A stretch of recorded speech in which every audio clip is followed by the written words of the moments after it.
Let's look at what is brewing between the European Union and China. Behind the scene, we're having this conversation of, okay, this China is now in the focus again. A few days ago, we talked about, the position of IMF as regards China. But now, the European Union is raising concerns about the trade activities of China in recent times, especially when it comes to the production of electric vehicles, the subsidy regime that China has decided to, go with in order to encourage its own production. Now, what do you see playing out in this kind of competition? And now that the European Union is considering another trade restrictions on China. Well, I think those things are natural occurrences in international politics. International relation is an amoral field, as they say, where nothing is right or nothing is wrong except the interest of the key actors and players. You're having a world that is being shaped by knowledge. And like I always will mention here, civilization rises and grows, and this is on the basis of knowledge. And you're having a Chinese economy who have learned through time and have perfected its art in terms of being able to produce whatever items they are at a very cheaper rate compared to what can be done elsewhere. And these have also made them to become globally acceptable, and so they're becoming now like a global monopoly. So what you see here is the United States of America and its allies in the West are all standing up to say, look, we cannot allow global monopoly because of the implication that will have on the entire world. Because as everybody is patronizing China, what you see is that the capacity in China continues to grow. And then, of course, there'll be constriction and restrictions in other parts of the world, and that's already happening. So you are seeing huge challenge that around even the conversation around Brexit, as it were, they were all centered around labor issues, because Britain was worried that most of the EU member states are taking up the jobs for their citizens, and then, of course, creating gaps and unemployment in the home market. Because the reason why any government exists anywhere in the world is, for one, for the welfare, the safety, the security of your citizens. And when people have no jobs, and of course the rate of crime, of course, definitely will increase, and then, of course, you find instability and insecurity within domestic space. And so nations must be really worried to see that, of course, industries or factories are not cannibalized by importation from abroad. But you see, because it's a global space, you really do not need government permission to do some certain things. And so people trade online, and a whole lot of activities are happening online that, of course, the world is a borderless environment. So this, of course, should be a concern to Western powers to see that, of course, they retain some jobs for their citizens and also create prosperity. Because if only one person is prospering, like they say in my local village, there will be huge enmity. So this enmity has come into the trade or business space between these countries, the EU and China. Now, since the EU is launching aggressive strategies against China over what they call years of deceptive practices. Now, do you see China retaliating with some of its own policies or even strategies? Well, you see, there's a limit to which some of all these things can go. And like they say, in conflict management, there's always this 5 approach to conflict resolutions. It's either you are competing, in other words, you're putting or say, okay, I gain everything, you lose everything. Or otherwise, you see yourself trying to avoid a conflict, saying, okay, well, I give up my rights so you can win. And otherwise, you're saying, no, I am not going, let me accommodate. I'm accommodating you, therefore you win, I lose. And then, of course, there's collaboration. And in the middle, you also have what they call a compromise. I lose some, I lose some. You gain some, I gain some. And so in international relations, I think the true, most appropriate approach to negotiation today really should be collaboration and compromise. In other words, you lose some, you gain some. Because the world as it is today, you can't shut out China with over 1.3 billion people, which is almost a quarter of the whole world in terms of population. You can't shut them out. And you can't compete with them in terms of technology. They have cheaper technology. They have the manpower. So you can't say, oh, it's a winner-take-all game. So what you can only do is to go into the negotiation table to say, okay, you cede some, and we see some. So we need some measure of compromise. So I don't think it's something that you can do with a whole lot of force. And of course, the EU know that as NATO was very powerful in its days, so has BRIC become real strong. Because you're having an Indian economy that is doing excellently well, and you're having a Chinese economy that is as strong as the American economy, and you're having a Brazilian economy that is also emerging. And all these things put together is a strength on the part of China. So they are also having an ally. As you see, so that battle will continue. And that's why you all see, because even on the side of China, China is also not too happy with Taiwan, for example, dominating the semiconductor market, which is global. About 61% of the semiconductor market is in China. And this is why you're seeing that America is trying to see how to move that power away from Taiwan.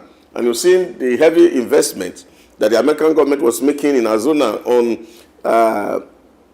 TMCS, which is a Taiwanese company, which actually controls about 56% of the world semiconductor. So you're trying to say, okay, so that in case there's difficulty or China may decide to launch an attack against Taiwan and pull down the ability to produce, of course, you cannot kill that semiconductor market. So all these negotiations, they are all going on in the international space, and this is trade war. And in trade war, nobody really will win, because I still feel that the better approach is that the Western nations should trade with caution, especially with the ongoing in Iran, Israel. Then, of course, now we've been having Ukraine, Russia on this other side, so that we don't escalate too much of tensions around the globe for me. Now, the European Union is launching investigation to Chinese subsidies for electric vehicles and also to some solar manufacturing firms. Why do you think this is of interest to the European Union? Well, see, it's just unfortunate that the West is playing to the gallery in these issues, and I don't think that should be what their concerns are. Countries all over the world determine how they want to play. China has made so much money, and they can decide to invest in a social program with their corporations. And I don't think that's against any known international trade law. The only thing that they can do, they must also find a way to support their own factories to become as profitable and as competitive with China. I don't know, in Michael Porter's work, Competitive Advantage Among Nations, he argued that there are only two ways companies or nations can compete. It's either you are competing on price, otherwise you compete on differentiation. So what does it mean to compete on price? You are saying, oh, well, they are selling this high-end at 20,000, and I want to put on a technology that can produce it at 10,000, so that those who cannot afford the 20,000 can buy from you. Otherwise, you have to produce something that is completely different from what they are selling, in which case you're playing in the blue ocean arena. As long as you are in the red ocean, you cannot determine how China set their regulations. The tax regime in Europe, is it China that is determining what to tax or what not to tax? For example, in Germany, corporate tax is about 43%. So you can't ask China to go and put for 3% on their own corporate tax. They can decide to say, we don't want corporate tax. Because they are sovereign nation. So what would the investigation do? It will amount to nothing. The issue is to come to the table and appeal to China to cede some. And I think that was what the U.S. Secretary went to do in China the other day. And had this meeting and said, oh, we need you to understand that there's also domestic issues in your home. Put some problem there so that we can create a world that's as competitive as possible so that there's no one, only one key player that is determining the pace of things. Everybody can have a little to bite from this one so that you don't offload trouble or social crisis into other area. So this is what, for me, it should be. So how are you going to investigate China? It will be very difficult to do. And Chinese government can just not open their door and say, EU, come and investigate us. On what basis?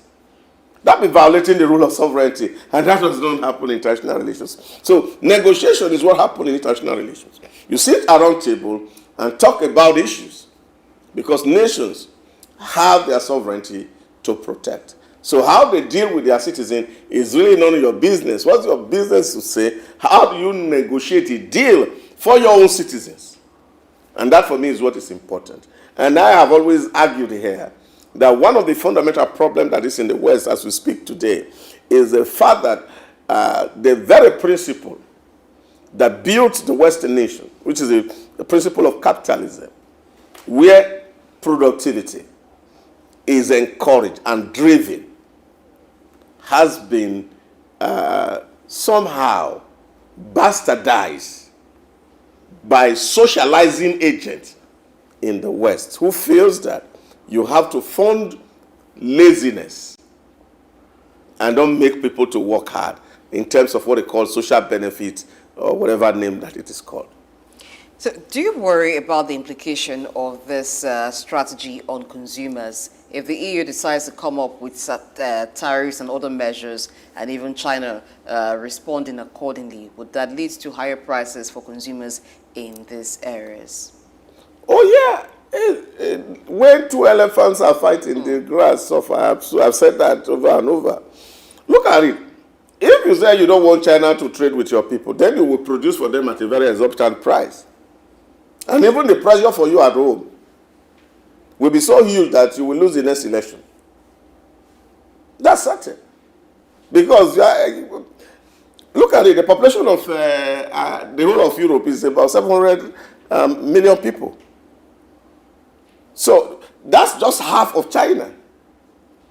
Now, you have India market that you have to deal with. You have the Brazilian market you have to deal with. You have a whole of Africa market and smaller Asian countries that you have to deal with even huge populations from Bangladesh to Pakistan to Lebanon, where China can do business. So, to hell with you. It's their citizens that will suffer, really. So this is why, for me, what they should be thinking about is how to negotiate. You can't force things through the throat of China and say, oh, they must obey, because they are not your houseboy or your slaves. And today you cannot actually say, oh, you want to take on China, whether militarily. You cannot, because they are sophisticated as you are today. So what you need to do is to sit down round table and negotiate deals for your children. Say, okay, this is how we want this thing to happen. And then, of course, it will be big man talk to big man, and then, of course, we have some understanding. But the EU position is looking similar to what the U.S. Treasury Secretary went to China to have a meeting with China over some trade issues. Now, this method that the West is employing, trying to either force the hand of China because of the competition that is not favorable to them, or have a conversation with China around it, is it looking like one who is not doing what it should do to give itself advantage, rather wants to make the other person slow down because of them? What are we talking about? When the Europeans were exploiting the whole world, who was negotiating with them really? If they sat down at the Berlin and partitioned the whole world for themselves, And we are still having very terrible and horrible agreements that they have signed with third world countries. Who was monitoring them and asking them what they are doing? All West African or African Francophone states still have their wealth deposited in the Central Bank of Euro. Who is monitoring Euro? See, when you come into a space, and I just see this for me, is a ranting of a dying man somehow. Because they know they have lost on every part, because the colonies that are hitherto exploited are opening their eyes to understanding and saying, we don't want to be exploited anymore. Now we have an alternative. Because in those days, they were the only one with wealth, and therefore there was no alternative people could go to. So either go to America or go to Europe to seek for help. But now you are now having alternative to the Americas. So if you don't want to give us money from your Bretton Woods institution, Chinese is ready and they have so much money that they want to part with. And I think this is what is actually aching them. But they should try and know that civilization grow and develop, and then work on their strategy to see how they can grow their own industry, rather than focus and want to blindfold the whole world that, of course, they are having to fight for everybody. I don't think that is true. So what it is that China is now a first world nation in every sense of the word, whether militarily, whether economically, whether politically, and they are strong as anybody. And therefore, there's little you can do because there are alternatives. So if you close your door, I close my door. So that won't work and won't be to the help of anybody. So what's the right thing to do is to negotiate and not to threaten the other party with investigation. How are you going to do it? Except that you have to use espionage, Abi, which of course is a crime in international relations. So how are you going to do the research to find out what China is doing or what they are not doing? You're asking the government of China to bring their book and put on your table so that you can investigate it and tell them that, oh, you should not have made these policies, this is what you should have done, when you are a sovereign nation. So it's not threat that it should be applied. Americans were more subtle in this. They went there to meet with China and said, look, this is what is our concern. And we are partners and we can negotiate. You see, when you are using words and say, oh, somebody is deceptive, who really can be more deceptive than the Europeans? Let me point your attention to what the European Union Central Bank President said about this. It's very crucial. I would like to quote him because it also provides background to what we're talking about. And it's important we make reference to it. He said that there are evidences to show that China in the recent times has given subsidy to some manufacturing companies, evidence to show that there are direct transfer of funds, tax breaks, or public provision of goods or services below market prices. What do you make of that? Because somehow this argument seems to be valid if you look at the implication of these on the market and for other manufacturers when you have direct transfer of funds, tax breaks, or public provision of goods or services below market prices. You see, this is a point. During COVID, for example, were there no bailouts in Europe? Were there no direct transfer to companies? Did it become an international offense? No. It's not. So if I have a problem and I feel this is my best way to solve the problem, and I'm not begging you for money to help me to do it, so why should that become a real major concern for you? Because it's competition. Yes, there's globalization of market. But you see, there is competition. So whatever strategy that you need to put in place, because don't forget that China also is having its own internal problem. While the entire world was talking about inflation, and they were raising rates, China had deflation.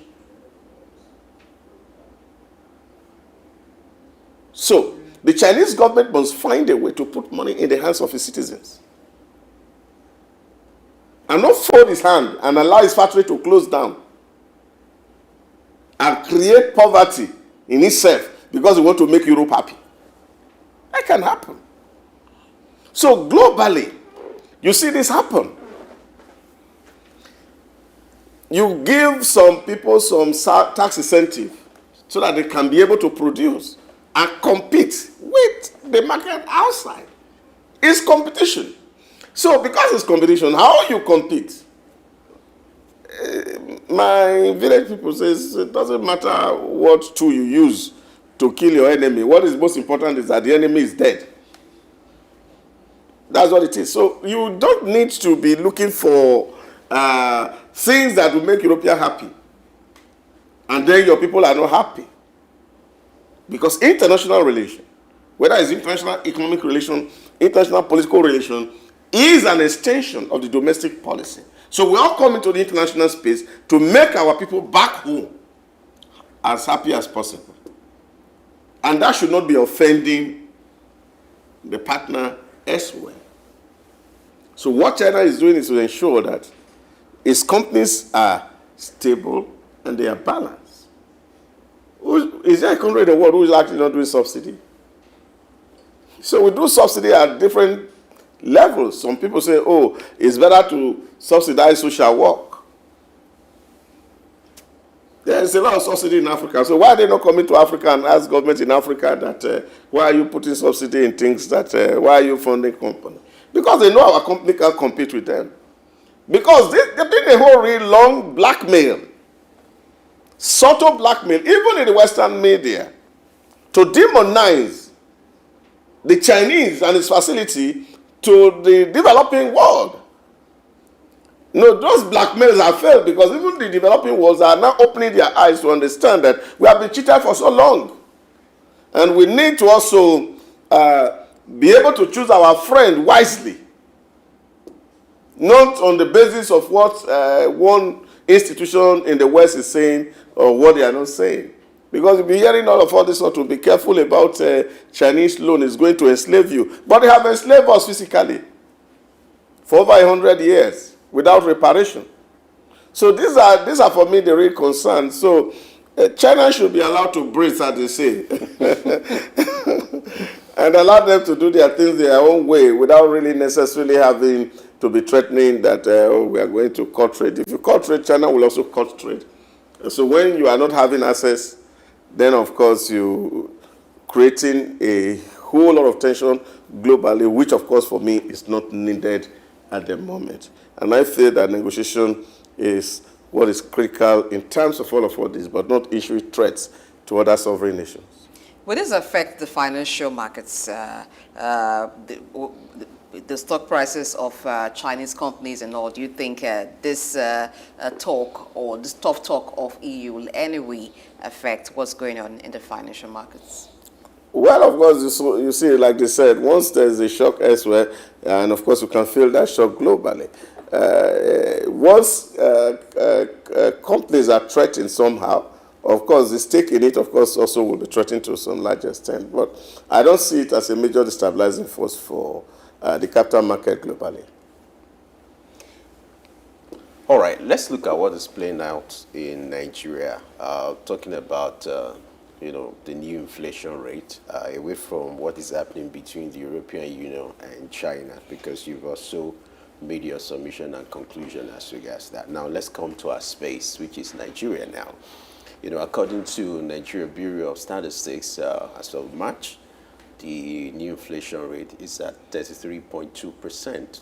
Are you surprised that there's a slight increase from what we used to have in February? Well, I'm not surprised because that was the real high point of the dollar crisis in Nigeria. And I think people should be able to appreciate that. It's not a sign that things are getting worse, because by the time the figure for April is released, you will see that the figures will be quite modest.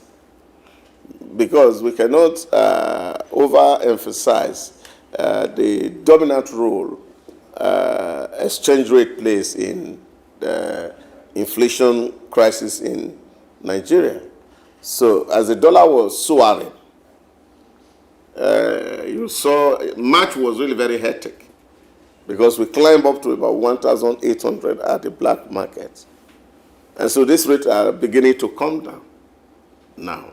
So what figure that is released only speaks to the past month, when, of course, that exchange rate was at its peak.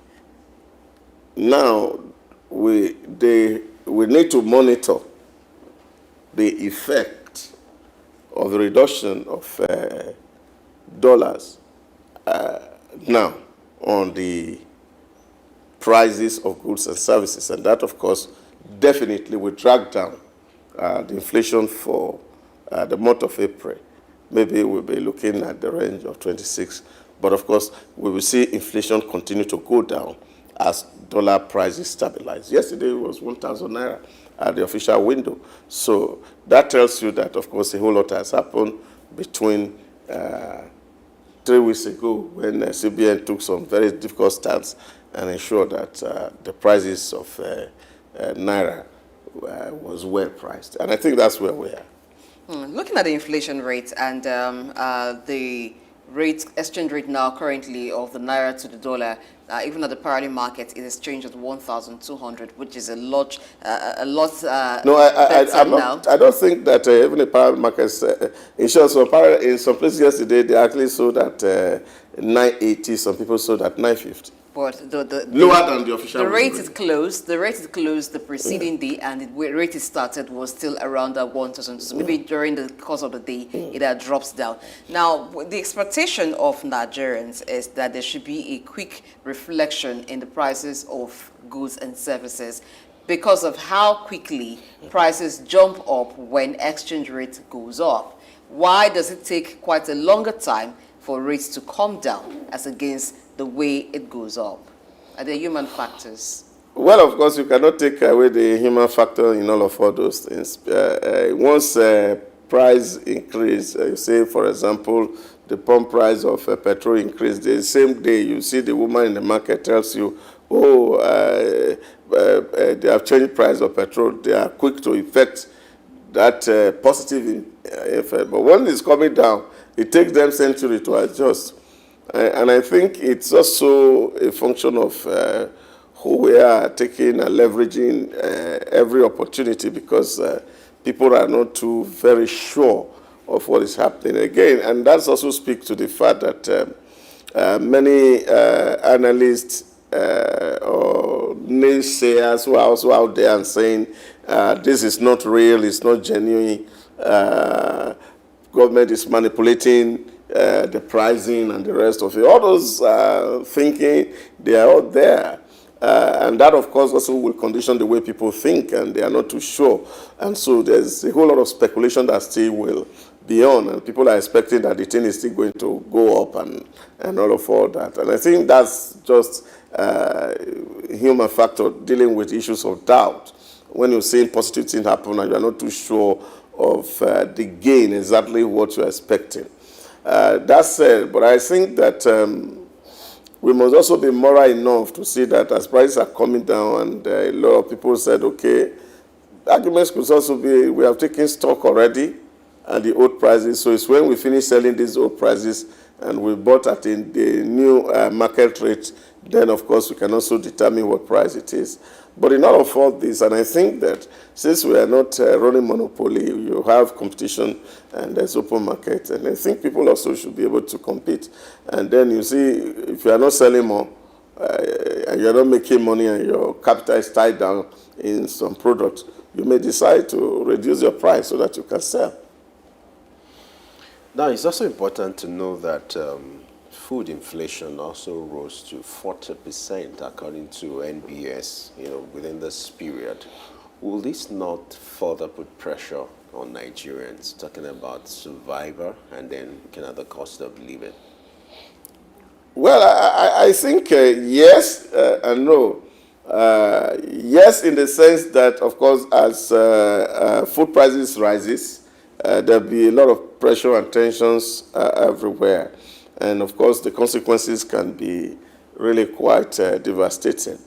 But I think there's a whole lot of efforts also being put in place right now to see how things really work out. The young man, the governor of Niger State, is actually doing a whole lot to ensure that Niger is able to feed Nigeria. I recently acquired over 200 tractors to help for real large-scale farming in Niger State, because he calls himself farmer. And so as a farmer, he's invested so much in food production. And we're also seeing that the security situation in Nigeria is also getting a little better, because it's not as bad as it was. And this also will mean that people can go to farm and farm. And once all these things are all working together and the rate of exchange is low, now we are seeing the gas prices come down. Diesel prices is also on a downward trend. And hopefully by May, we are also expecting that the price of petrol is going to go down as the modular refinery is producing, and the Dangote refinery start to actually push out petrol. All these things will, in the longer run, and by the time we are hitting June, July, that the inflation figure, especially the full inflation figure, should be at its barest minimum. Now that the exchange rate is dropping, are there other things that need to work side by side the exchange rate to ensure that the inflation rate drops? Yeah. Well, it's even sustaining the exchange rate, which is the most fundamental thing, and that's what government has tried to do. That when we don't need to spend dollars, we don't need dollars. And all the windows, for example, whether in the fintech world and all that, where, of course, people were trading in dollar, had all been disabled. So that also has saved a whole lot. Because many people, because dollar is the only currency around here that, of course, people can hedge their fund with. So they felt that, of course, keeping your money in dollar will be safer. But now, I think the reverse is the case. People are now selling off what they had in dollar because prices are coming down. And the CBN had been keeping its word, also giving foreign currencies to BDCs to sell, and at very reasonable prices. The last tranches that were sold at 1,100 to BDCs. So if this continues and all the windows are closed by what government is doing, you see a whole lot of things will change. I also thrilled on Monday to read that, for example, MDA alone in Nigeria remitted over 860 billion for the month of February. It was quite heartening for me to see from about 441% rise in terms of remittance to federal government. So what that also suggests is that government, by its projection that this year they want to have 78% of budget performance, that will just be historic for us. And with all this happening, we see that inflation will be curbed. But we need a lot of productive activity to really sustain the tempo of growth, which, of course, the current regime is driving.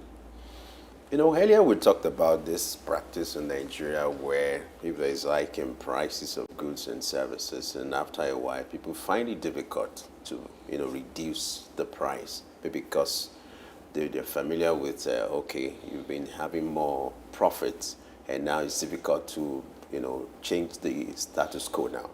Now, does that justify the argument for price control mechanism in Nigeria to have a board, or this lay argument of having a board to engage in what we call price control mechanism rather than depending on cost of production alone or the market forces? Well, I don't think in a free market economy you need any price control. The forces of the market work itself out, and then, of course, stabilize prices. And I think one of the issues that government also has said that they were going to do, and I think that I'm praying that the Bola Ahmed Tinubu's regime will not forget this, is the fact that, of course, we see how to stabilize prices across season. Because you see, blessing, you go to the market, when it's tomato season, you can buy a packet of tomatoes for as low as 10,000. And then, of course, when it is dry season and there's no tomatoes, you can pay as much as 45,000 to buy some basket. Now, how are we going to be able to do this so that we can stabilize prices across board? Can happen at two levels. One is to see how we can empower farmers with irrigation so that we can have year-on-year production. That, of course, you don't have any dry season or off-season in terms of production. Planting can happen all through the year. That's one way to do it. And then another way to do it is to also see how we can also make provision for cold storage facility for some of the food items so we are able to actually preserve them.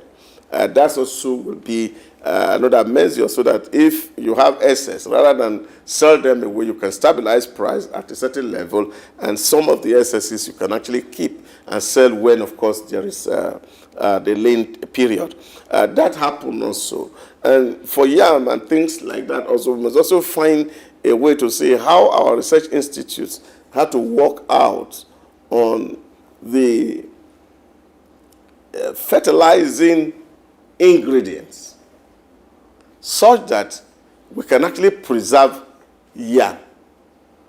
And I think that's really one of the issues that why our yam actually is not accessing the global market, because people feel because by the time you put the yam, it doesn't take time for it to get rotten. So that also had to be actually worked on, and I think that would be the work of researchers, so that if you produce yam, you can actually preserve it across season. And by that, you will be able to stabilize prices over the year. And then, of course, you have a handle on your inflation. So price control mechanism is a socialist measure, communist idea, and I don't think it fits into a free market economy. Well, no smoke without fire. I guess the president was looking at that because of how the prices were rising. But let's hope that as much as the rates continues to drop, the exchange rate continues to drop, and then these other things that you talked about, the support to ensure that the farmers are supported, and then there is more investment into preservation, and maybe the value chain, then of course, food inflation will drop. And once food inflation is able to be controlled and it drops very much, then the inflation rate will drop. People will have more money or be able to do more with what they have. Thank you very much, Idahosa Osamhanze, for being on the show today. Always a pleasure to share my thoughts here.